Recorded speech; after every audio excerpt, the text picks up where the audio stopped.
कश्मीर में पिछले हफ्ते हुई ज़बरदस्त बर्फबारी के बाद अब कश्मीर के पहाड़ी इलाकों में बर्फीले तूफानों का खतरा मंडरा रहा है।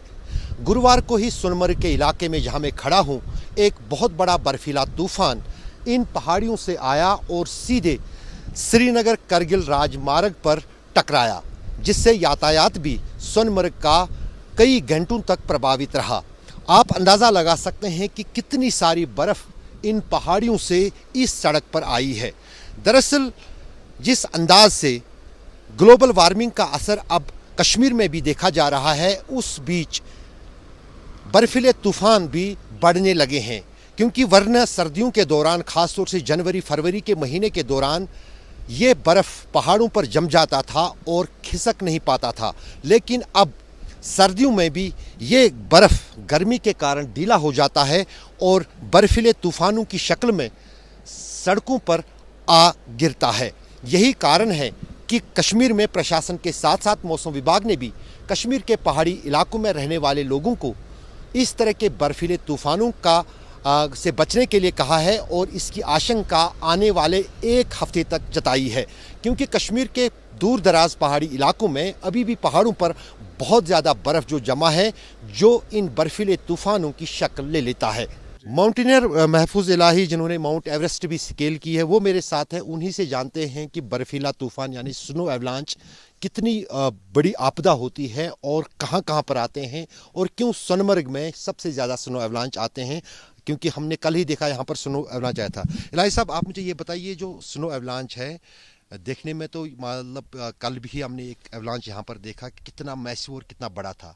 क्यों ये स्नो एवलांच ट्रिगर होते हैं और कहाँ कहाँ पर खतरा इसका होता है, और एक इंसान को या वहाँ पर आसपास रिहायशी इलाकों में रहने वाले लोगों को क्या एहतियात बरतना चाहिए स्नो एवलांच से बचने के लिए?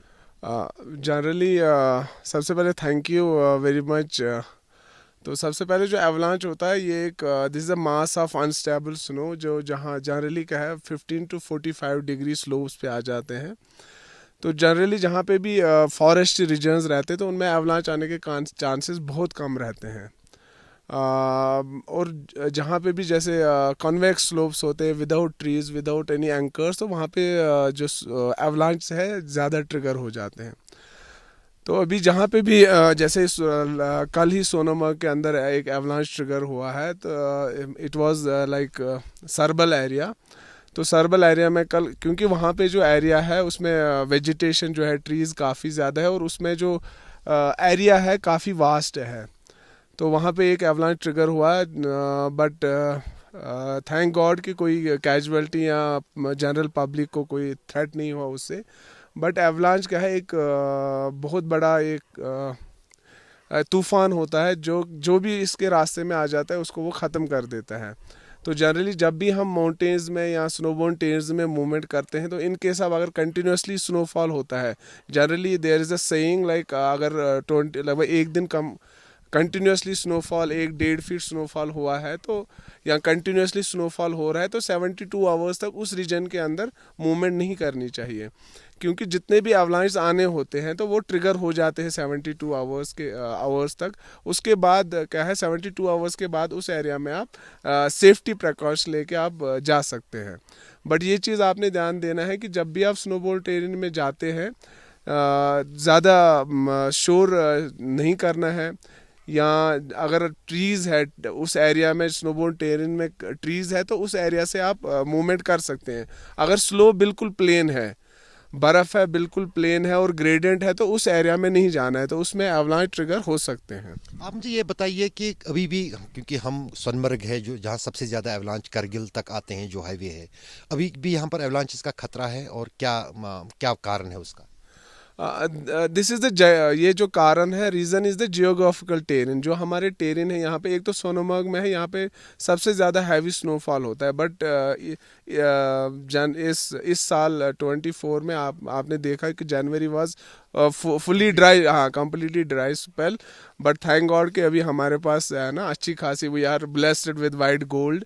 अभी बर्फ़ आई है। बर्फ़ जितनी दिखने में अच्छी है, बट उतनी भी विनाशक होती है अगर हम प्रॉपरली इसका जो भी टेरेन्स है, जो डेंजरस टेरेन्स है, अगर हम उनको अवॉइड नहीं करेंगे तो ये हमारे लिए विनाशक भी बनता है कभी कभी। तो जो भी ये जोजिला एरिया है, तो these are the prone to avalanches. ये एरिया सारे ये बिल्कुल प्लेन एरियाज है और इनमें काफ़ी ज़्यादा ऐसे भी टेरेंस है जो कंटिन्यूसली एवलांच प्रोन स्लोप्स हैं। तो इसलिए जो भी एडमिनिस्ट्रेशन है आफ्टर दिसंबर या स्नोफॉल जब भी यहाँ होता है तो जो जोजिला एरिया है वो क्लोज़ हो जाता है। तो इसीलिए आप देख रहे हैं कि जो जोजिला टनल का अभी प्रोजेक्ट चल रहा है, जो आने वाले टाइम में गवर्नमेंट में काफ़ी फोकस है उसको कंप्लीट करने में, ताकि जो भी ये रोड है connectivity valley to Leh Ladakh या वैली टू कारगिल वो कंटिन्यूसली 24/7 कंप्लीट रहे। चलिए शुक्रिया। अभी है खतरा एवलांचेस का आने वाले दिनों में? हाँ, अभी जितने भी लगभग जो भी टेरेन्स है जोजिला से आगे इनमें एवलांच आ सकते हैं, क्योंकि यहाँ पे अभी प्रेजेंटली लगभग 3 से 4 फीट बर्फ़ है। बट जो सोनमर्ग मार्केट है इसमें चारों तरफ जो है पेड़ है, तो this is the safest area in the Sonmarg reason.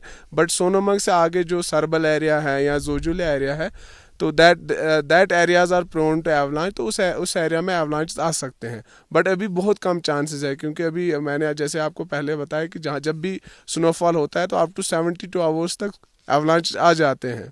तो उसके बाद क्या एवलांच आने के चांसेस कम होते हैं। तो अभी chances are very less, but अगर स्नोफॉल होता है तो एवलांच और ट्रिगर हो सकते हैं। माजिद फारूक के साथ अशरफ वानी, सोनमर्ग आज तक।